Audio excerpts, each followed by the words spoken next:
Je me rappelle une fois, quand je venais de lancer aussi mon business de la salle de sport, et je me plaignais souvent des petits manquements qu'il y avait. Et j'ai appelé mon papa un jour, j'ai discuté avec mon papa, qui est lui aussi chef d'entreprise au Cameroun. Et je lui ai dit que papa, oui, mon business, ça ne va pas. Il y a tel qui ne va pas, il y a tel qui ne va pas. Vous savez ce qu'il m'a dit?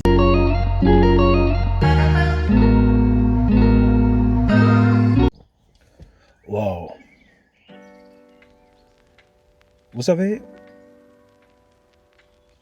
entreprendre pour un Africain n'est pas quelque chose de facile. Reste jusqu'à la fin de cette vidéo, tu comprendras pourquoi je dis qu'entreprendre pour un Africain n'est pas quelque chose de facile. Actuellement, moi qui te parle, je suis chef d'entreprise. Je suis propriétaire d'une salle de sport basée au Cameroun à Yaoundé. Et ma salle est opérationnelle, ou bien ouverte depuis bientôt 5 ans. Et elle fonctionne très bien. Grâce à Dieu, elle fonctionne très bien. Mais aussi avec beaucoup d'efforts, beaucoup de travail, beaucoup de sacrifices, elle fonctionne très bien jusqu'à présent. Elle s'autogère. C'est ma salle qui paye son loyer. C'est ma salle qui paye tous les employés voilà, qui travaillent dans cette salle. Et je tiens encore à féliciter, à remercier tout mon staff parce que c'est grâce à vous qu'aujourd'hui nous sommes de plus en plus connus dans le monde et nous abattons un travail énorme. Mais le meilleur reste à venir. En prélude de cette vidéo, j'étais en train de dire que entreprendre pour un Africain n'est pas quelque chose de facile, surtout quand vous êtes au niveau de la diaspora. Ok, je veux préciser. Entreprendre pour un Africain qui vit dans la diaspora n'est pas quelque chose de facile. Pourquoi je le dis? Vous savez, quand vous lancez un business en Afrique et que vous vivez dans la diaspora, soyez prêt à rentrer. Soyez pas à rentrer. Et souvent, nous, comme la plupart, nombreux d'entre nous ici, vous savez, on arrive à un niveau où nous fondons des familles, nous installons confortablement plus ou moins dans ces pays, quel que soit le pays, que ce soit la France, l'Angleterre, l'Allemagne, le Canada, la Chine, j'en passe. Et souvent, nous avons déjà les familles et c'est là où nous pensons à se lancer dans l'entrepreneuriat. Ce qui est une bonne chose, ça il faut le dire, c'est une très très bonne chose.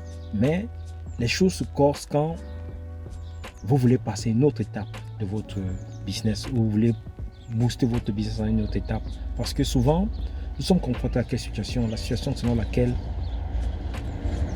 nous vivons en Occident et notre business est en Afrique et nous voulons après un nombre d'années, voir notre business à un certain niveau pour pouvoir peut-être, pourquoi pas, chercher à rentrer et pouvoir gérer le business et pouvoir vivre, pourquoi pas, de son business, du business qu'on a lancé en Afrique. Mais souvent, ce n'est pas évident. Pourquoi? Parce que, ayant fondé la famille ici en Europe, souvent, peut-être certains sont allés épouser les blanches, d'autres sont allés épouser, c'est pas des personnes qui ne viennent pas de leur pays d'origine. Et du coup, les difficultés qu'ils font face, c'est comment faire pour pouvoir faire en sorte que la femme que vous avez acceptée puisse accepter de rentrer avec vous, l'homme que vous avez épousé puisse accepter de rentrer avec vous pour pouvoir suivre votre business, pour pouvoir faire grandir votre business une fois sur place là-bas. Et c'est là où le problème se pose.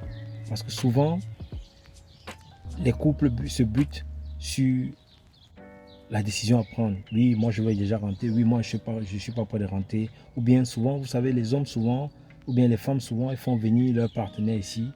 Et au bout d'un moment, quand le partenaire, peut-être lui, il est là depuis un bon bout de temps, il veut peut-être déjà lui rentrer. Or, la partenaire, elle n'est pas prête à rentrer et vice-versa. Et ça crée beaucoup, mais beaucoup de difficultés chez les jeunes entrepreneurs, ou bien chez les entrepreneurs même en particulier. Je vous avoue que c'est une situation qui n'est pas facile à gérer. Et c'est pour ça que moi, j'aimerais donner des conseils aux jeunes frères. Frère, toi qui écoutes cette vidéo, toi qui espères ou bien qui souhaiterais te lancer dans l'entrepreneuriat, lance-toi dans ton entrepreneuriat. Bâtis ton petit empire avant de construire ta famille. Oui. Ce que je dis peut choquer, ce que je dis peut sembler être dur. Je vais vous raconter ici une histoire que beaucoup d'entrepreneurs de la diaspora font face quand ils se lancent dans l'entrepreneuriat. Un ami très proche qui s'est lancé dans l'entrepreneuriat et qui a ouvert un très bon business en Afrique qui marche. Et au bout d'un moment, il était question pour lui de passer à une autre étape de sa vie et faire en sorte que son business passe à un autre niveau. Selon Messedi, il m'a dit que quand il était en train de faire ses prévisions, il sent que si il est sur place, son business peut franchir un palier de plus. Mais étant à l'étranger, ce n'est pas évident pour lui.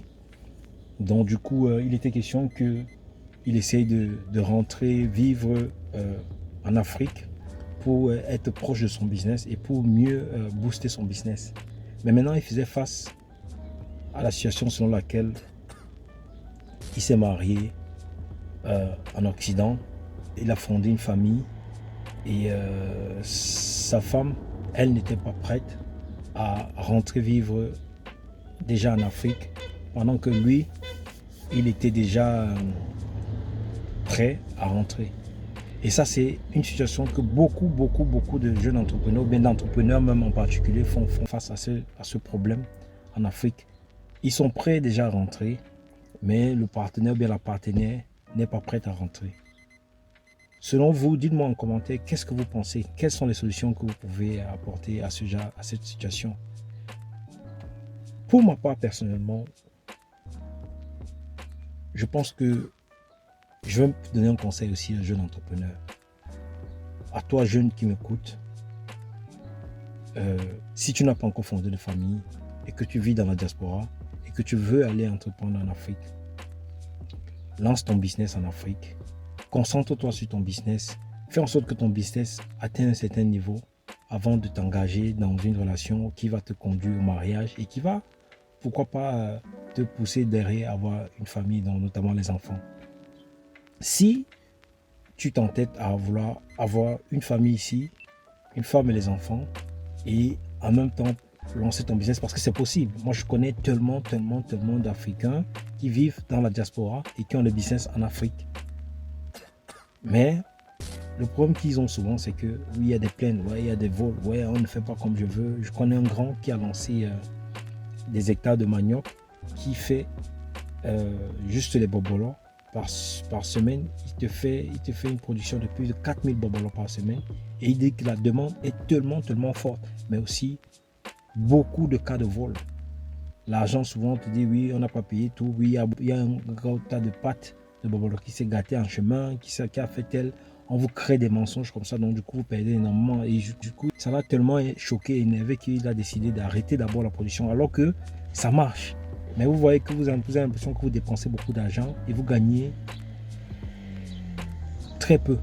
Alors que vous sentez que vous avez le potentiel de pouvoir gagner beaucoup, mais vous gagnez très peu parce que justement, n'étant pas sur place, vos agents passent entre différentes mains et c'est comme ça que chacun crée son réseau, chacun crée son mensonge et du coup, vous gagnez très peu d'argent. Alors que si vous étiez sur place, vous pourrez gagner peut-être 80% de l'argent que vous pouvez avoir comme entrée.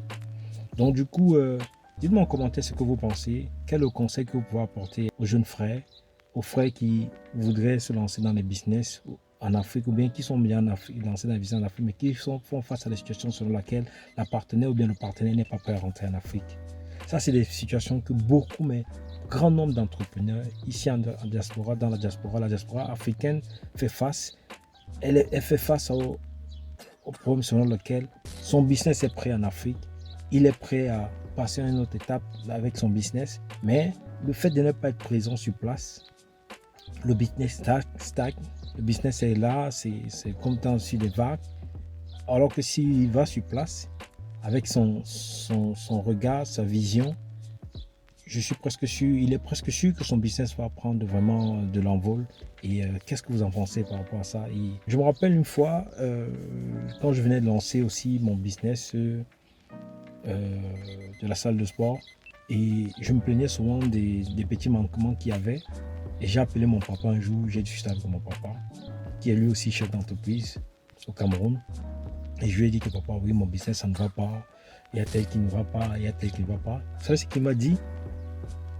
Arrête-moi tes pleurs là. Rentre, gérer toi-même ton business.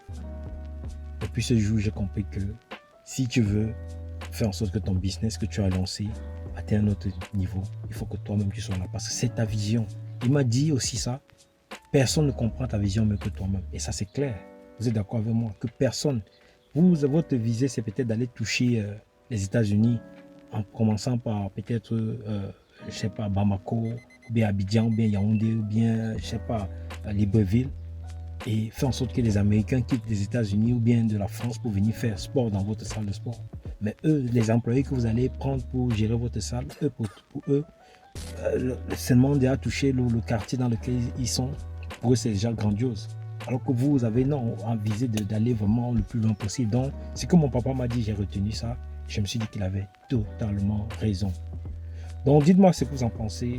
Quels sont les conseils que vous donnez? Est-ce que vous faites face à cette situation selon laquelle vous voulez rentrer déjà en Afrique, vous installer, pour lancer votre business ou bien pour faire grandir votre business, mais votre partenaire n'est pas prêt à rentrer parce que peut-être elle est encore en formation, ou bien son travail elle touche bien, ou bien les enfants sont encore en phase où voilà, il n'est pas évident de les changer de pays. Qu'est-ce que vous pensez de ça? Est-ce que vous pensez que il serait facile ou bien il serait judicieux pour une famille de tout laisser ici, porter la famille et aller s'installer en Afrique, recommencer tout, malgré que le business n'est pas encore atteint un vrai niveau, même si vous sentez que le business a un potentiel énorme?